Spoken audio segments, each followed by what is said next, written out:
যখন মা বলেছে পুজোতে বাপের বাড়ি যাওয়া হবে না তো হবে না। পুজোর সময় বাপের বাড়িটা মেয়েদের ইমোশন, মা প্লিজ আটকাবেন। ইমোশন তো কন্ট্রোল করো, এই বাড়িতেও তো আত্মীয় স্বজন আসবে, কত কাজ বলো তো। আত্মীয় ছাড়ো, আমাদের সময় আমরা না শ্বশুর শাশুড়ির সেবা যত্ন ছেড়ে হাত দিয়ে মুততেও যেতাম না, ওই কি যেন কন্ট্রোল করতাম। দেখাচ্ছি মজা। চা কি খাবো? হ্যাঁ দিচ্ছি।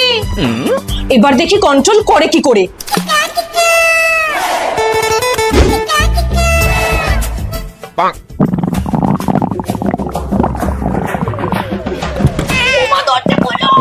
একটু দাঁড়ান, কন্ট্রোল না কন্ট্রোল। আর পারছি না, এবার হয়ে যাবে। আধা ঘন্টার মধ্যে বেরোচ্ছি।